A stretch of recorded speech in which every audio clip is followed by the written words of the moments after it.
right. Hey, welcome back, everybody. You guys, we have a special guest in the studio. He just sort of appeared. He sort of materialized. Exactly. An icon in this part. Yeah. But I hope I didn't scare you when I just appeared. When he beamed in. Well, we never really talk about this. I know Brandon's always trying to give away my phone number and my address and everything, but one of our good friends is Prince Mongo. He lives here in Memphis. If you don't know Prince Mongo, I'm not sure I can describe him adequately. Go Google Prince Mongo if you're new to the show. Because, I know we have listeners that don't live in Memphis, that live in another part of town. But, Spirit, welcome to the show, man. Thank you, Spirit. I'm glad to be here. I finally landed at the right place. Yes, sir. Now, Spirit, you are, if I recall, 333 years old. You're exactly right. Exactly. Tell us about how you came to Memphis. Well, I came here as a beam. I was like a laser beam. Right. And then I just, of course, if you see my posters and things, you'll see that I came in a mothership, spaceship. And then when we landed on Earth, the Great Spirit let me out, which was my great-grandfather. He's over 3 million years old. Right. And he let 3 of us out in spaceships, little spaceships, to hover around and take note about Earth and if we could help Earth. So he summons me to stay here in this part of the world, right, and to take care of the Earthlings here. The other 2 spaceships were summoned in other parts of the world, and they're taking care of other people. Now, we're going to save y'all, and that's the whole point of being here. Yeah, that's what I appreciate. This isn't an invasion. This is no. This is friendly. This is friendly. This is we're going to save the people that we feel are spiritually inclined and want to go to another place to get away from this stale place. Yeah. So the time is close, by the way. Good. And the spaceship is being fueled up as we speak, and we're going to take 333,000 guests in our spaceship on the first shuttle. And we will go to Zambodian naturally. Yeah, and then, you're from the planet Zambodia. I don't know that we mentioned that. About 9 light years from Earth. Exactly. And it's really going to be nice because you'll have none of this mess that you got on Earth. There's no crime. There's no sickness. There's nothing but tranquility and energy. And so, kind of Star Wars and things, we gave them the idea to get that show on. And you remember in the old days when Captain Marvel was great in the comic books, he was talking about going to the moon. And everybody thought, well, hell, this is the craziest damn thing I've ever read about. And it is a funny story. So it has become a reality. And if you look at the comics, you'll see the real adventurous people who can project beyond, and these are the people that are into the comedy and into the comics and into things that are not there. So you create the visibility of these things for people to enjoy and to attach to and grow with. And these stale birds that just keep the narrow path, they never know what's going on beyond the path anyhow. So they wouldn't be candidates to go any place but stay on Earth and probably just disintegrate here. Okay, I want to tap into something you just said because you've steered into interesting waters. We've had conversations about the comic book, right? Right. Yeah. There is nothing like the comic book that's ever come across human history. Are you saying the Zambodians have a hand in? Because comics are hugely influential. I mean, look at the movies we watch today. Look at the superhero thing. Look at Star Wars. Are you saying you guys have a hand in creating that? Because they're very positive messages, and I like to think that there could be a tie in there. We are responsible. Okay. But when you come to a person raw, in a raw fashion, you are rejected right away. So then you don't have any chance to warm up and to get that message to people and get their minds motivated. And that's why the comic book is the most important message you could ever use or get. And if you will go back into history, as you just did, and I mentioned, you'll go back to creativity, and that's where it came from. And all these people that came up with the things to follow stayed with the comic book theory and then expanded their horizon to be where you are today. Yeah. And people, as you see, it's become a phenomenal with people because they are being trained. The comedy has been excelled because of expansion of the mind. And when you can expand the mind and float out there, you can see things and you grasp things that other people don't. And I know you've been a fighter forever because all you thought about was Harry Potter and creativity and the things that really were out there that other people latched on to later and later and later. Mm-hmm. And it's the early arrivers and it's the late arrivers that never get there. Right. So wait, so we're more likely to be invited as guests. Oh, for the first absolutely. You 32. will Yay. be. Nice. Cool. You will be. Yay. Excellent. Well, hey, but this is interesting because you said you descended in spirit form, which is why, you should note anytime you all meet Prince Mongo around town, he will say, "Hey, spirit," because that's what he looks for. He doesn't care about your physical appearance or anything like that. But is that part of the time? Because this does make a lot of sense. You can't, if you just appear that way, people will reject it. They wouldn't know what to think of you if they saw you in your actual form. No, they would not, because you wouldn't even see me. Right. You'd feel my presence, but you wouldn't see me. Just like at your house, you'll feel these spirits, but you don't see them. Right. But when you become adapted and you become you grow, then you will grow into seeing these spirits. And it's like people say, "I saw a ghost." Yeah. Most people don't see ghosts, but ghosts are all over. Ghosts are just spirits floating around. Right. Their identity is not there, but you can create them when you believe in them. And when you believe in them, they'll come into your life. So it's all about the mind. The stronger the mind is, and the more the mind reaches out, the more the mind will absorb. And that's why you go to school. Mm-hmm. So you just don't school in one section and never go to another section. To me, the variety of life is all the sections. And if you understand them, you don't reject them. You're not surprised. And I think this is where life is such a loss, is because people are not willing to get into that pattern. And they don't want to expand because people will think, what are they going to think about me if I talk about this? What are they going to say if I act like this? So people can't be themselves. Yeah. For fear of criticism, for fear of other people thinking they're nuts. I don't think anybody's sane on earth, if you want to know the truth. And I think everybody's crazy because they don't have the facilities, nor do they have the drive to go beyond the path that they're on, being the narrow road. If you don't get off of the road, you don't go anyplace. You'll go straight up and down and sideways. So who wants to be there? Yeah. Well, hey, Spirit, I've noticed, okay, now that we're learning a little bit more about this, okay, I got to be honest, this comic book thing fascinates me. The whole notion, because there's been this century is noteworthy for superheroes, science fiction, fantasy. We've had, the fact that you all had a hand in that, I think the basic message is you have ordinary people with extraordinary powers. It's sort of the root of what a superhero or fantasy character is. Is that the nature of Zambodian people too, as well? Oh, absolutely. Now, we couldn't just come down and do this because we would have been rejected. We would have been attacked by the government or whomever, right? And they would have tried to find ways to destroy that spirit and that image. So you have to come down in many different ways, and you have to be many different people in many different cloths. Right. So we did that by the comic book. And the comic book was our avenue to open up the imagination of the mind. Right. And that's where it came from. We designed the comic book. That's brilliant, man. Yeah. So wait, what do you think of these movies and stuff coming out? I think it's fantastic because look what it's done to the mind. Look at the creativity that it's brought to people.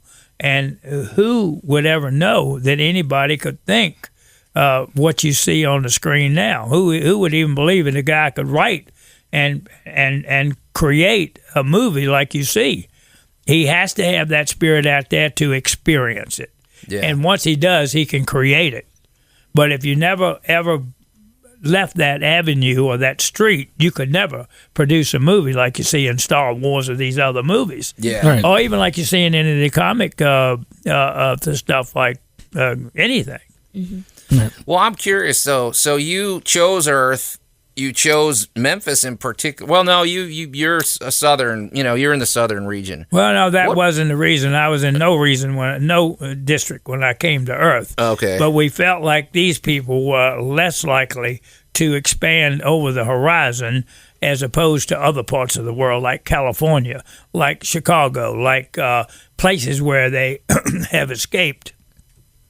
It's easier to escape when you are more liberal. And we knew Memphis needed more help. Huh. And it still does. Well, it's just interesting. You didn't go to Washington. You didn't go to the seat of political power to change that. We didn't want nothing to do with politics. That's all a graveyard. You know, that's just stale stealing. That's all they can do. They can harness people and try to keep them under their control. Yeah. And they don't want them to be out there because they're a threat. They don't want any threats. So the way you delete the threats is to keep them on a straight and narrow path and never let them get off that street. Yeah. And that's what they do. That's what they're designed to do. Do you have any questions? I'm sorry, I'm hogging the mic. No, I'm just fascinated. Okay. Well, thing is, everybody I know we have listeners outside of Memphis, but if you Google stuff about Prince Mongo, you will find that his houses are very unique. Mm-hmm. His, the way you ornate your houses is different than most people here. Why is that a Zambodian custom? Or if you could go to any of your homes, you'll see mannequin heads on. You'll see toilets on the roof that's painted real unique. Is this your own touch, or is that a Zambodian tradition? Well, I believe that I'll never get away from the Zambodian touch because I am Zambodian, but it is an expression. And I have to express because I'm trying to be harnessed by the political powers to be. And I'm always, as they say, I retaliate. I'm something different. Yeah, I'm something different. I don't want them to try to get my energies and harness them and keep them where they keep everybody else. Mm-hmm. So to do that, you have to find a ground that you can step on that will express yourself and be different and not exactly go to jail or to not exactly be incarcerated in other ways. And my whole rebellion kind of lifestyle or rebellious kind of lifestyle is I don't like people having to walk a line that everybody else is walking.